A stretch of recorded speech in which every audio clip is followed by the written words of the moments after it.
America की सबसे बड़ी गलती, उसने उस दुश्मन को छेड़ा जो उसकी नींद गायब करने वाला है।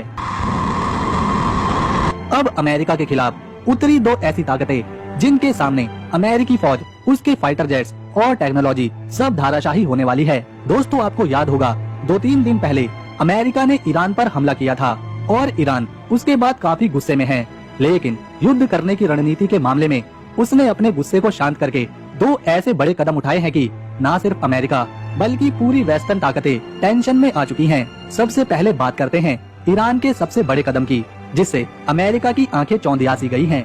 दोस्तों, ईरान लगातार अपने हथियारों को लेकर काफी दिमाग लगाता रहा है। नए नए drones, missile, tank, automatic machine gun और लड़ाकू विमान बनाता रहा है। इस युद्ध के हालात में भी उसने 3 ऐसी मिसाइलें बना के लॉन्च कर दी हैं कि दुनिया हैरान है। आखिर ईरान ने कैसे बिना किसी की मदद के इन मिसाइलों को बना लिया? उसके पास कहां से ये टेक्नोलॉजी आ गई? किसने उसकी मदद करी? ईरान ने 1-2 नहीं बल्कि 3 सैटेलाइट मिसाइलों को एक साथ लॉन्च किया है।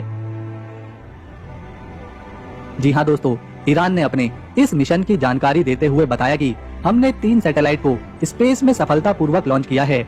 ये मिसाइलें ईरान ने खुद ही बनाई हैं, जिसमें से पृथ्वी की सतह से कम 450 किलोमीटर और ज्यादा से ज्यादा 1100 किलोमीटर की दूरी पर इन्हें स्पेस में सफलतापूर्वक भेजा गया है। अभी इतना ही नहीं, ईरान ने पिछले 20 दिनों में 2 बार 3 खुद की बनाई गई मिसाइलों को स्पेस में लॉन्च किया है।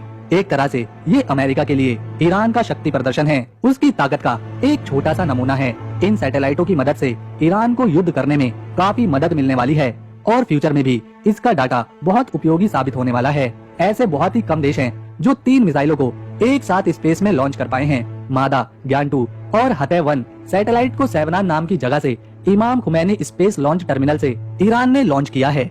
इस लॉन्चिंग की एक और बड़ी बात है कि ईरान की सिमोन रॉकेट लॉन्चिंग का सफल उपयोग भी देखा गया है, जो उससे पहले फेल हो रहा था। लेकिन इस बार ईरान को दोनों में सफलता हाथ लगी है और ईरान की बढ़ती ताकत को देख अब अमेरिका सख्ते में आ चुका है। अब बात करते हैं ईरान ने दूसरा कदम जो उठाया है, वो तो इससे भी ज्यादा पश्चिमी देशों को परेशान करने वाला है और शायद हो सकता है अमेरिका इस युद्ध के बाद दोबारा कभी भी सुपर पावर का टाइटल ना ले पाए, क्योंकि इस बार ईरान ने ऐसा युद्ध रणनीति में दिमाग लगाया है कि उसकी ताकत दुश्मन से 3 गुना ज्यादा होने वाली है। दोस्तों, ईरान के साथ अब रशिया और चाइना मिडिल ईस्ट से अमेरिका को पूरी तरह से मात देने के लिए एक साथ खड़े होने वाले हैं। उसे मिडिल ईस्ट से बाहर निकालने के लिए ईरान में एंट्री करने वाले हैं। जिस तरह ईरान और अमेरिका एक दूसरे के दुश्मन हैं, उसी तरह से चाइना और रशिया की भी अमेरिका के साथ कभी नहीं बनती। आपको याद हो तो कुछ महीनों पहले रशिया और यूक्रेन का युद्ध चल रहा था। हम सभी जानते हैं रशिया की आर्मी कितनी ज्यादा बड़ी है, उसके पास कैसे कैसे हथियार और टेक्नोलॉजी मौजूद है।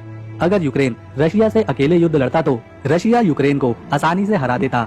लेकिन अमेरिका की वही अपनी पुरानी स्ट्रेटेजी है कि दुनिया में कहीं भी युद्ध हो, कोई भी बात हो, वो उसमें जरूर अपनी टांग अड़ाने आता है। और रशिया और यूक्रेन के बीच भी कुछ ऐसा ही हुआ। अमेरिका ने रशिया पर दबाव बनाने और उससे बदला लेने के लिए यूक्रेन का साथ देना शुरू कर दिया। उसने यूक्रेन को अपने हजारों हथियार दिए ताकि वो रशिया को हरा सके। अपने सैनिक यूक्रेन के साथ खड़े कर दिए। यूक्रेन को अरबों रुपए दिए, अपने फाइटर जेट्स, टैंक दिए ताकि किसी तरह से वो रशिया को हराने में कामयाब हो जाए। दोस्तों, अमेरिका कभी भी अपने कंधे पर रखकर बंदूक नहीं चलाता, बल्कि वो हमेशा दूसरों के कंधों का इस्तेमाल करता है ताकि अगर गलती से वो हार भी जाए तो उसकी बदनामी ना हो। साथ ही अमेरिका जब जहाँ जहाँ युद्ध होता है वहाँ अपने हथियार बेचने चला जाता है और अरबों डॉलर कमाता है। इसी वजह से अमेरिका आज दुनिया में सबसे बड़ा हथियारों का एक्सपोर्टर देश भी बन चुका है। इसके अलावा यही तरीका अमेरिका ने हमास, ईरान और यमन के खिलाफ भी अपनाया। इजराइल ज्यादा बड़ा देश नहीं है और न ही उसके पास इतने हथियार है कि वो इतने लंबे समय तक युद्ध कर पाए। लेकिन फिलिस्तीन और इजराइल के युद्ध में भी अमेरिका जबरदस्ती कूद गया और इजराइल को पूरा सपोर्ट कर रहा है। उसे भी यूक्रेन की तरह हथियार, फौज, सैनिक, फाइटर जेट्स, पैसा, हर तरह से अमेरिका उसकी मदद कर रहा है। हथियार बेचकर यहाँ पर भी अमेरिका अरबों डॉलर बना रहा है। दोस्तों, इसके अलावा आज चाइना की इकोनॉमी बहुत तेजी से ग्रो कर रही है और आने वाले कुछ सालों में शायद चाइना सुपर पावर कहलाए। इसीलिए अमेरिका और चाइना की भी आपस में नहीं बनती। दोस्तों, अब रशिया और चाइना ने फैसला कर लिया है कि वो ईरान का साथ देंगे और अमेरिका के खिलाफ खड़े होंगे। बहुत ही जल्द चाइना और रशिया अपने अपने सैनिकों को ईरान में भेजने वाले हैं, जहां पर इनकी प्रैक्टिस शुरू होगी, क्योंकि अमेरिका ने पहले से ही मिडिल ईस्ट में अपने हजारों सैनिक तैनात कर रखे हैं और हाल ही में वो अपने सैनिकों की संख्या ईरान और यमन के आसपास वाले इलाकों में बढ़ाता जा रहा है और इसीलिए ईरान के साथ अब रशिया और चाइना खड़े हैं, वो भी अपने सैनिक ईरान में भेजने वाले हैं।